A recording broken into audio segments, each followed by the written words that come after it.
बहुत सारे लोगों को ये खुद से ही शिकायत होगी कि मुझ में उस लेवल का कॉन्फिडेंस नहीं है कि मैं जो चाहता हूँ वो मैं कर पाऊँ, या मुझे कुछ स्टेज पे कुछ जाके मुझे कुछ कहना हो, या मुझे अपनी बात अपने दोस्तों तक के कहना हो। तो सबको कहीं ना कहीं वो अंडर कॉन्फिडेंस वाला फीलिंग आता है कि मैं जो चाहता हूँ, जो मैं करना चाहता हूँ, और वो मैं नहीं कर पाता हूँ। और अंदर ही अंदर ना एक गिल्ट की भावना रहती है कि यार मैं नहीं कर पा रहा हूँ, तो मुझ में ऐसी क्या कमी है।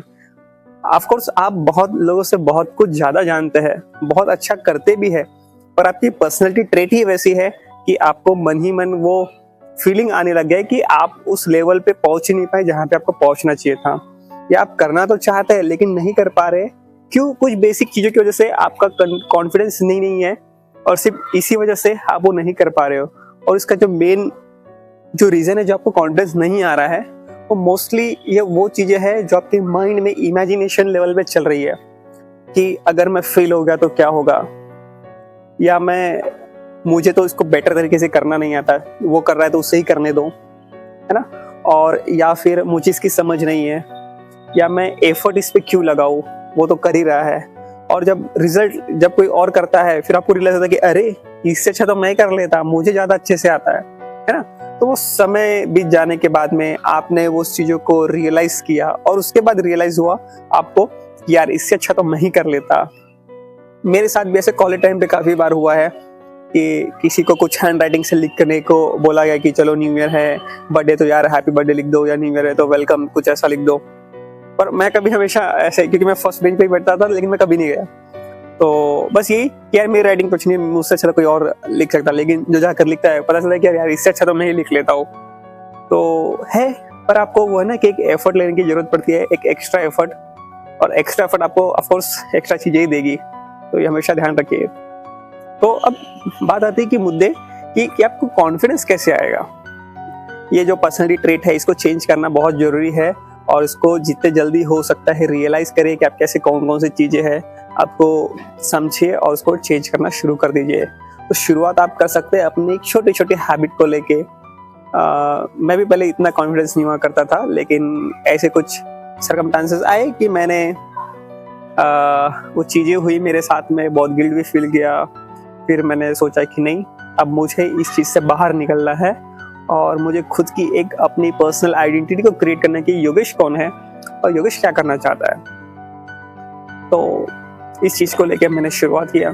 तो अगर आप में भी अगर अंडर कॉन्फिडेंट ऐसी फीलिंग आती है, तो आप ना खुद की पहले इनिशियल बेस सेटअप करिए, और वो ऐसे होगा कि आप अपने खुद से ही छोटे छोटे कमिटमेंट करिए, और उस छोटे छोटे कमिटमेंट को फुलफिल करने की कोशिश करिए।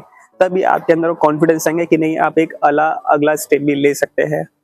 कुछ चीजों को लेके आप फैमिलियर होना शुरू करिए। बहुत सारी चीजें इसलिए नहीं होती क्योंकि आप उस चीज से फैमिलियर नहीं हो, है ना। किसी ने बोला कि चलो एक अच्छा सा सॉन्ग बोल कर सुनाओ, शायद आपने कभी ऐसे इमेजिन नहीं किया होगा कि मुझे कभी ऐसे आगे सॉन्ग बोलने का मौका मिलेगा, तो आप वहाँ पे अनकंफर्टेबल हो जाओगे। तो ऐसी ऐसी चीजें होते रहती है, इस वजह से आप वो कॉन्फिडेंस बिल्ड नहीं कर पाते हैं। तो बेसिक बोलता हूँ कि जैसे मैं अपने कॉलेज टाइम पे जब मुझे रियलाइज हुआ ये, तो अपने दोस्तों को फोन करना, उनसे बातें करना, कुछ कमिटमेंट करना कि यार चलो ठीक है, मुझे इस तारीख को 6 बजे मिलता हूँ, है ना, उस तारीख को मिलते हैं, यार यहाँ मिलते हैं, या खुद से छोटे छोटे कि नहीं मुझे 6 बजे उठना है। और एक बार उठा होता है, जिस दिन उठना रहेगा उस दिन आपको रियलाइज होगा कि नहीं यार अभी थोड़ा और सो जाते हैं। पर खुद को एक डिसिप्लिन में लेके आओगे ना, तो जब डिसिप्लिन खुद के अंदर आना शुरू हो जाएगी ना, आपको किसी और एक्सटर्नल चीजों पे डिपेंड नहीं रहना पड़ेगा कि आपके अंदर कॉन्फिडेंस कहाँ से आए। आपको कॉन्फिडेंस की जरूरत नहीं पड़ेगी, आपको बस डिसिप्लिन रहना है, ट्रूथ के साथ आपको आगे बढ़ना है। तो छोटी छोटी जो हैबिट है वो बिल्ड करिए, है ना।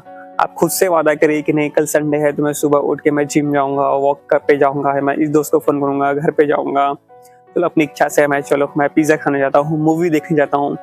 खुद की जो इच्छा है ना खुद की जो छोटी छोटी इच्छा है ना, उसको पूरी करना शुरू करिए। और जब आप खुद की छोटी छोटी इच्छाओं को पूरी करने लगेंगे ना, तो आपके अंदर खुद को एक ना गिल्ट वाली जो भावना है, सबसे पहले यही चली जाएगी कि जब मैं खुद को खुश रख सकता हूँ तो किसी और को भी खुश रख सकता हूँ। तो जब ये ट्रेट आपका जो माइंडसेट यहाँ पे जो स्लाइटली जो थिन लाइन है, जब चले जाएगी ना, आपको लगेगा कि नहीं यार मैं अच्छा कर सकता हूँ, मुझे एटलीस्ट मुझे खुद में कॉन्फिडेंस है कि मैं अच्छा कर लेता हूँ, मैं खुद के कमिटमेंट फुलफिल करता हूँ, लोगों को दिए वो छोटे कमिटमेंट फुलफिल करता हूँ। तो आने वाला अगर कोई बड़ा स्टेप भी रहेगा ना, तो आपको उस टाइम पे भी यही रियलाइज होगा कि नहीं मैं कर सकता हूँ, मुझे करना चाहिए। एटलीस्ट आप उस टाइम पे ट्राई करेंगे, हो सकता है कि आप उस टाइम पे थोड़ा अनकंफर्टेबल तब भी हो।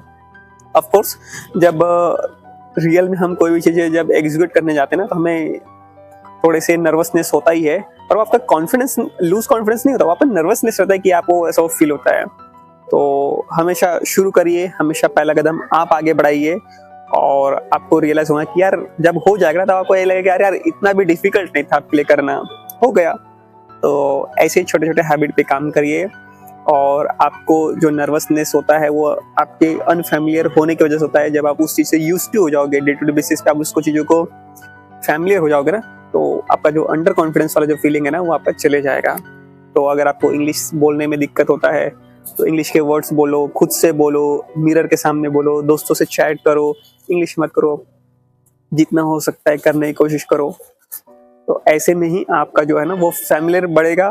फैमिलिटी बनने के बाद में खुद ही आपको ना कॉन्फिडेंस आने लगेगा, और आपको कोई अलग से कॉन्फिडेंस लेके नहीं दे पाएगा। तो ये बहुत एक अच्छा तरीका है जो मैंने अपनी लाइफ में इम्प्लीमेंट किया है, आप पे भी इम्प्लीमेंट कर सकते हैं, आप भी एक बार ट्राई करके देख सकते हैं। Thank you.